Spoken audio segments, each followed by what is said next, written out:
Live from Chattanooga, Tennessee, it's Nooganomics with David Tulis.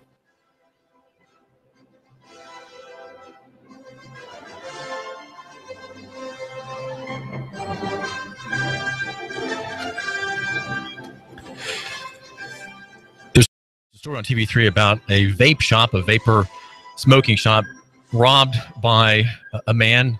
The shop is run by Wayne Downs, and his daughters work in it. And as we read in Sarah Sittery's story, the man rushed in, brandished a weapon, and took money from the cash register. The same suspect, or the same parties, and believed to be involved in another robbery not far away at a tobacco shop. Well, my question is, if we didn't have police officers, as I'm proposing, how would a man like that be sought? How would he be apprehended?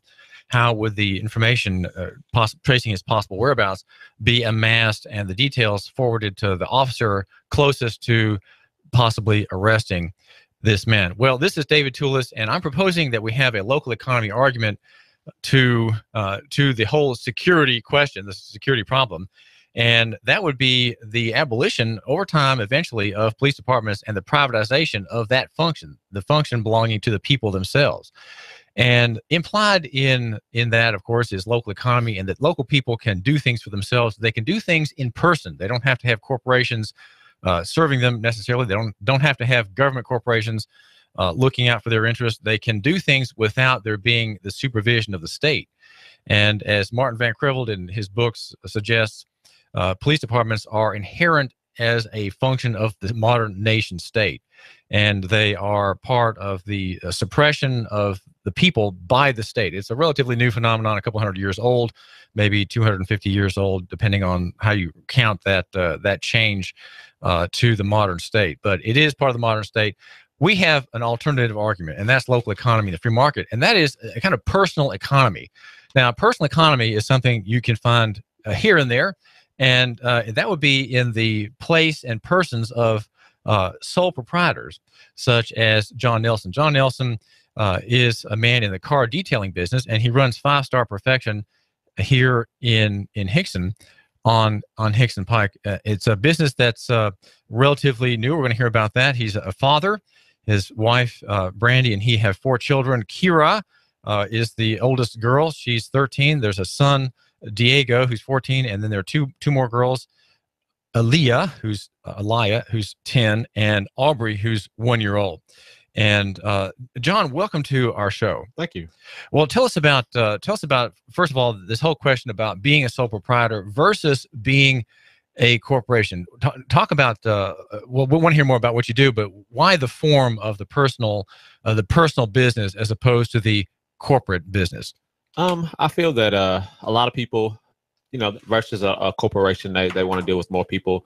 That's more, down home. That's more home.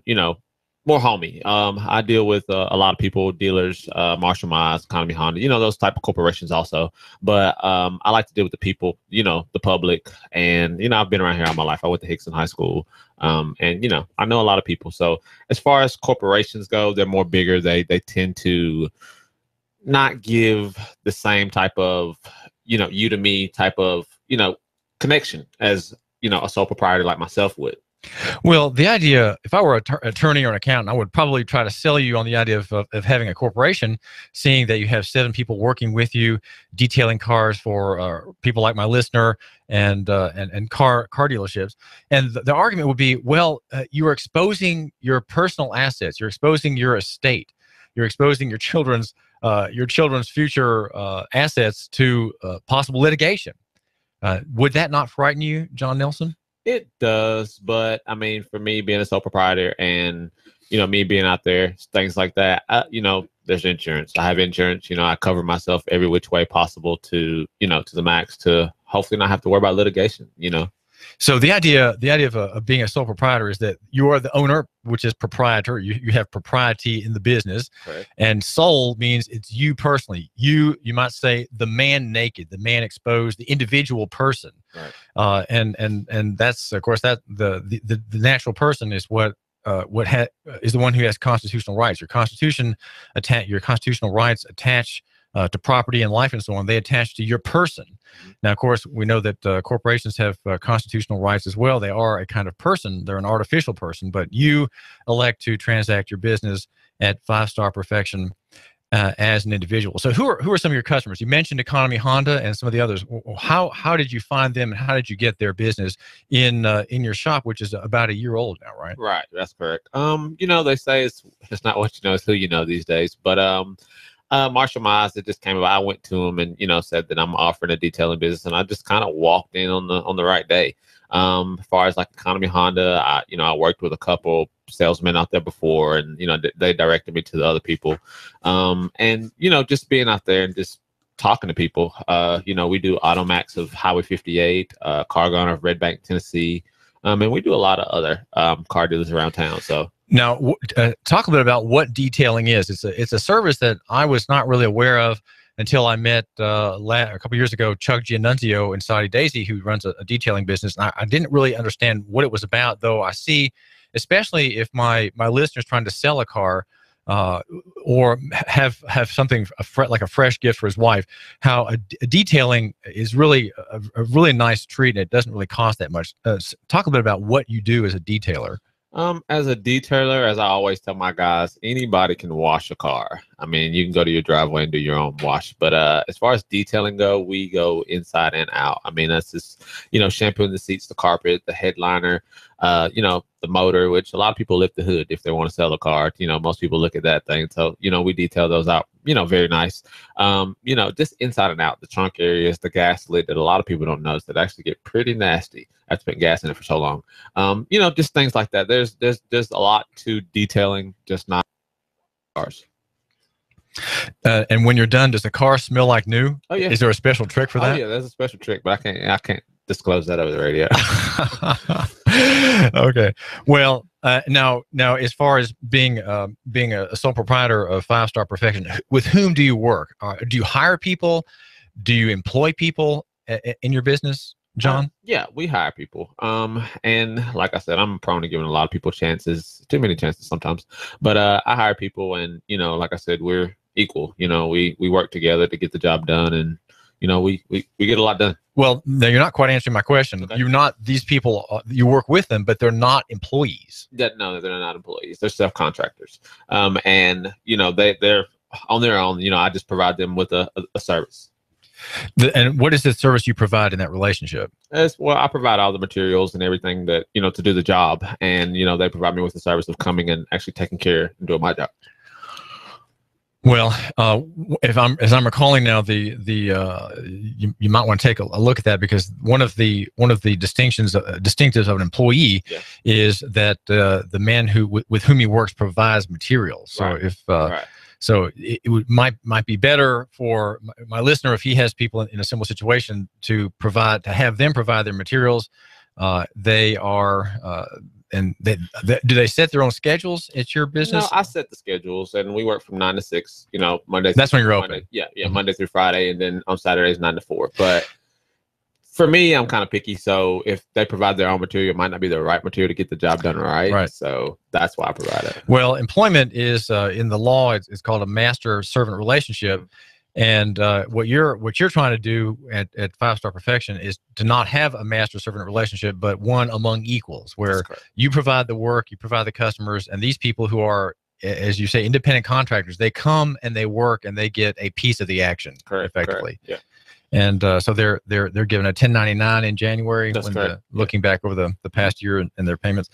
Well, so how did you start your business? What had you been doing before? I was detailing cars. I detail cars for a detail depot out of Chapman Road, Shelford Road. And for a while, I've always been a kind of independent person. I've done side work here and there, things like that. But I just want to get out there and do it myself. And I figured that I could make a living doing it, and hopefully gain a lot of Well, when you gave your last position was at the detail depot, and you said that you'd been there for almost a couple of years. Mm-hmm. Talk about your time, the time in which you decided to give notice. When did you decide? What had already been put in place when you gave notice, and what happened after you gave notice and left that last employment? Talk about that transition period. Well, I mean, it was probably 6 months maybe before I'd even gave notice that I actually wanted to move on and do my own thing. It was always in the back of my head, but it's kind of the indication of, the time of year and things like that, money and, trying to move out and trying to make that transition. Well, after I actually gave my notice that I wanted to sit up here and move on, I mean, he was cool with it. And he told me, if I ever needed work, I could come back, things like that. But, after that, I actually went home. I worked for my garage for probably about 3-4 months. And, I actually got a couple car dealers there, and I did it out of my house. And, actually I found the right place, luckily. And I got out there and just started. And where does my listener find you on Hickson Pike? You find us at the red light of Hickson Pike and Ashton Terrace. We're right there at the corner, right across from Advanced Financial. Just a couple of buildings up from Access Pharmacy. That's correct. Everyone knows where Access Pharmacy is. That's kind of a landmark. Yeah, you're right. So you're up the hill, up that slight hill from Access Pharmacy on the same side of the road. Yep. Now, if you have this corporate business, but my listener is an individual person. How do you fit in the individual jobs with the flow of traffic from, say, Economy Honda? Who comes first, and how do you allocate your time and all the hands you've got to work with? Oh man, that's a hard one. Well, every day is a different challenge. We get different things in every day, and we could have 8 cars from Economy Honda and 8 cars from retail side off the street. And, we just fit it in. We all work together to make it happen. And one way or another, we bust them out and get them back. Well, my listener has a minivan, and his wife drives a RAV4, a small 4-door kind of SUV. What's the difference in the retail price on a full detailing of those two vehicles? Well, not much. I mean, as far as a minivan goes, something where right now we normally charge about $165, which that takes care of the whole deal inside and out. And then as far as like a RAV4, those run about $135. So it's not much. You know what I mean? I try to make it affordable for the the public, so that way they're not having to save up over months to try to pay for it. When you meet, how old are you? I'm 32. You're 32. When you meet other men who are younger than you, who are just sort of struggling, what kind of advice do you give them? What authors have you read that talk about entrepreneurship, or what concepts are helpful, or what resources are helpful in encouraging people like my listener to go off on his own? Talk a little bit about the ideas of your concept as businessman. Well, when I meet other people that's younger than me, which I have a brother that's younger than me, things like that, I try to give advice because I've been down and not always had the most money to actually be able to to progress. But I mean, I say just keep faith and just keep at your goals, just keep pushing forward, and just get out there and don't be afraid to get out there and talk to people, or get advice from other people. I mean, I've gotten advice from younger people and older people, so I mean, it helps. What do younger people tell you? Younger people tell me to mostly just keep at it, things like that. But the older people, they give the best advice most of the time. Is your wife Brandy ever worried about you being an entrepreneur, fearing, well, we need to have we're putting savings into this business, and we're not it's only a year out, we haven't really seen a big return yet? Do you have anxieties at home in being an entrepreneur? Yeah, she gets the anxiety side, but we complete each other, so she's got my back through everything. She is a little bit of a worrywart. Is she employed elsewhere? She's employed. She's employed through Hospice Health. Well, you said you had done other kinds of work before. What various labors have you done over the years as entrepreneur John Nelson? I used to be a car audio installer, alarms, mobile audio and video. I did that also. I did painting for a while. Was that through a local company? It was actually through Spratly's Car Stereo in East Ridge. So they were open for a long time. And then after that, I did Highlines of Chattanooga, which used to be up here by the CVS on the corner. What is that? Highlines of Chattanooga. It was a car lot. Yeah. So I was the. So you worked at a car lot, and you were the man who, when a car was bought, you made it look good. That's correct. Okay. Yeah. Well, talk a little bit more about what you do every day. You come in early. Do people are the people you work with? They're not employees, so they're kind of independent. How do you deal with them? Is it hard to find people to work in your field? Are people in the workforce reliable? Generally, talk about the stresses of being someone who has a business and having people work with you and for you. There is a lot of stress because if the job has to be done. I have to be the one to stay and do it if nobody else is there to do it. I come in early every day, make sure everything's, taken care of, make sure we have all the materials that we need to get the job done. But, employees, like you said, they're self-contracted. So if they don't want you, they really don't have to show up. But, they show up luckily every day. You know what I mean? And we get everything done. So, well, the people I talked to as journalists in interviews in the past couple of years have had a rather bleak view about the work of the American workforce. I'm getting many negative comments from businessmen whom I interview. Right. Hard. I mean, it is hard to find other good workers that actually want to work. I mean, a lot of people come in 2 weeks, they're busting butt, you know what I mean? But the next 2 weeks they're like, oh, I don't know if I want to do this, so it's up and down. It's a big stress really trying to find. And if you're a contractor, you can just walk off. You're not, you're going to leave someone in the lurch though. Well, this is David Tulis. We're talking with John Nelson, who runs 5-Star Perfection, a detailing company, a detailing business. It's not a company, a detailing business, which he runs as sole proprietor.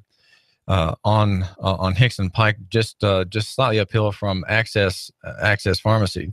Our show covers local economy and the free market. We're brought to you by Superior Air Systems in the bright orange vans all around Hamilton County and Chattanooga. Superior Air Systems, keeping you cool in the summer and warm in the winter. And I'm sure your heater and your heating system at your house has run already once. That's a sign to you that you need to have it inspected. So make sure you call Superior at 886-6602. That's 886-6602. And we are concerned, as I mentioned, time now and then, our concern for local economy. There's a doctor here in the Hickson area. We are at the Hickson station, who has a wonderful theory of the marketplace, and it's called the cash economy theory. And she runs Chattanooga Sports Institute on a cash basis. That means to say that she is no longer involved with insurance since October the 1st, making the leap with several other physicians in the Chattanooga area. And Daniel Mitchell at Chattanooga Sports Institute would love to hear from you, my listener. Find out what this is all about. This is medicine that's inexpensive, it's personal, and you get to have a relationship with a doctor apart from the corporate structure, the corporate rules that micromanage that relationship, and really turn the doctor to one who has a customer who's the insurance company. It's not you, right? You're the patient, but you're not really the customer.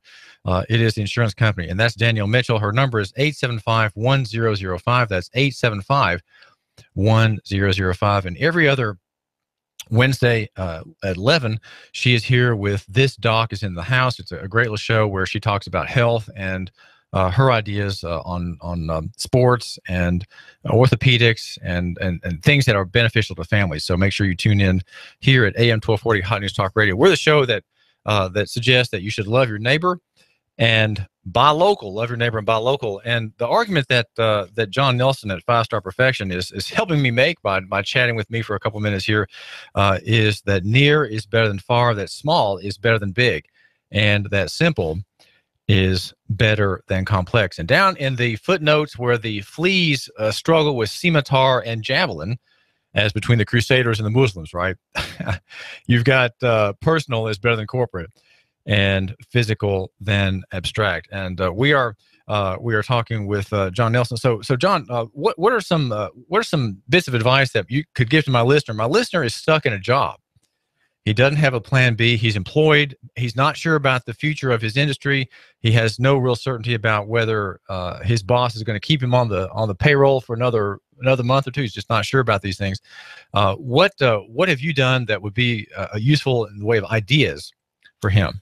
What I would do is, if you have another, thing that you're good at, I research it, see if there's a market out there for it, and just, kind of juggle it around a little bit and see if that's, something out there that people want. If that's something that's going to be applicable, to the public, that's going to maybe further you. Other than that, if it is something, then, go out there. There's a lot of small business loans that you can go out there and get, check on how much it is for a business license, things like that, and just, research it. Did you have to borrow for 5-Star Perfection? No, I didn't.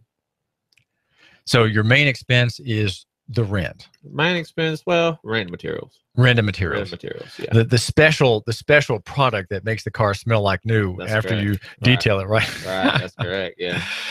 Well, John, thanks for joining my list for me here at AM 1240 Hot News Talk Radio. I appreciate it. Thank you.